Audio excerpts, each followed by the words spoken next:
Okay, I don't know how this is gonna turn out. This is my first time recording on the iPad, but I wanted to quickly go over the questions we did at the study session today during sixth period. So this was the first one. The first question is just a basic linear regression question, probably the most frequently asked, just asking you to write the equation. The intercept on the Minitab printout is going to be called constant, but that's your y-intercept. And then the variable with a name is always your slope. So the equation for this one is 13.285x plus 33. Yeah, plus 33 because that's positive. And then don't forget to name your variables, where y is predicted wait time. Y hat, not y. And then x is duration. And then you should probably write the units for both.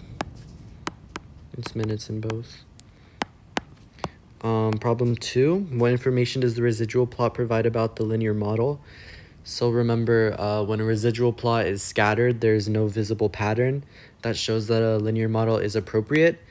And people during the study session thought that this looked like it had a pattern. There really isn't a pattern here. It's still scattered. It's just that there's a lot of data, or there's significantly less data points from 2.5 to 3.5, but that doesn't really mean there's a pattern.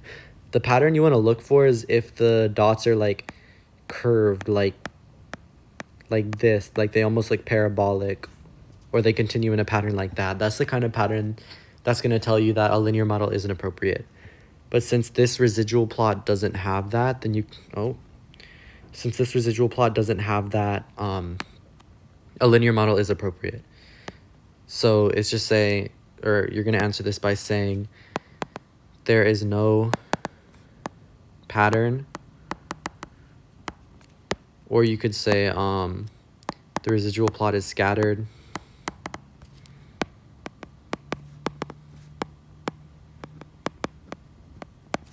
Therefore, a linear model is appropriate.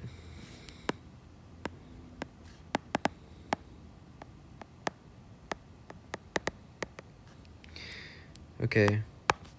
Problem 3. What percentage of the variation in wait time is accounted for by the least square regression line with x equals duration? This is basically word for word the interpretation for coefficient of determination. That's on your formula sheet, and that value is just r squared. And since it gives you r squared up here, not r squared adjacent, you don't use that in stats 1 or AP stats. That's the value you use. So 85.37% of variation in y, which in this case is wait time, not predicted wait time. It's the actual y variable that you're going to use in the interpretation.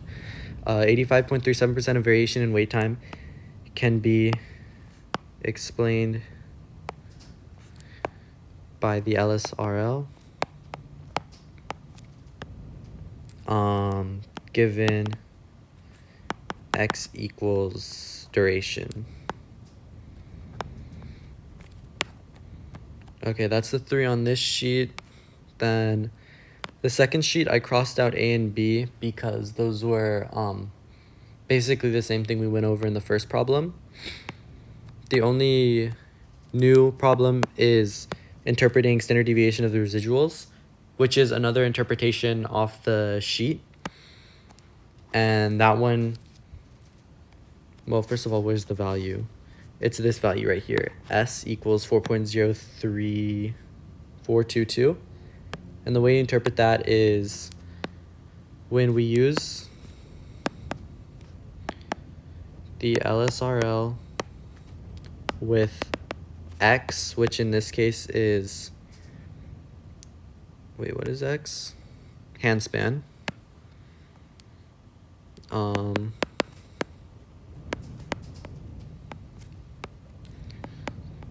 To, oops.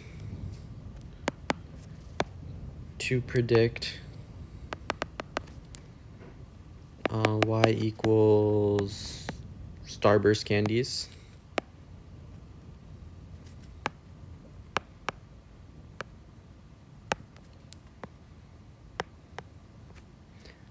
We will typically be off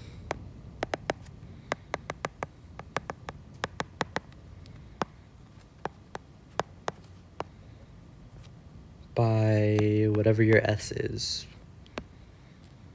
4.034 units, which I guess the units in this case is just Starburst.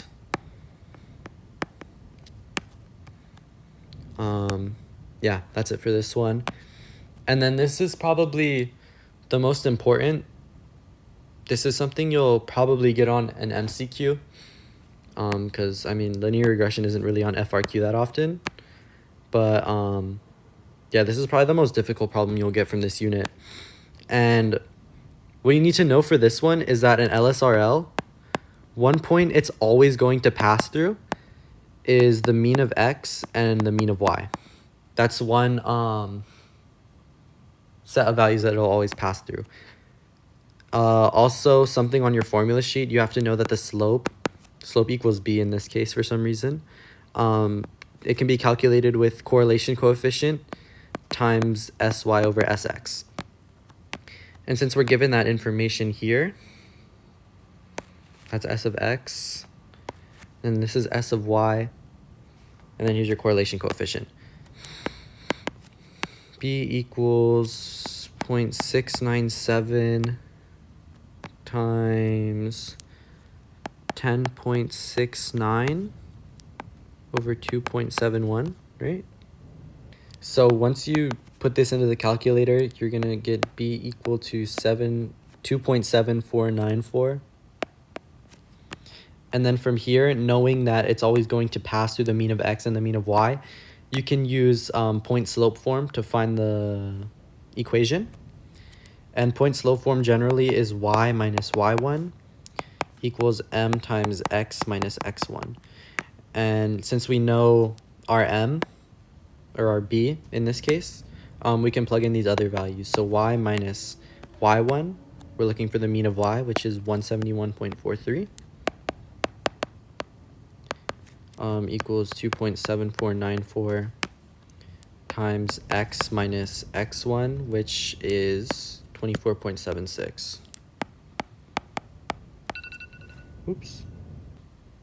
So once you distribute everything up here out, you're going to end up with this. And then from here, you just add this to both sides to get it in, to get it in y-intercept or slope-intercept form. And you're going to end up with y equals 2.7494x plus 103.354.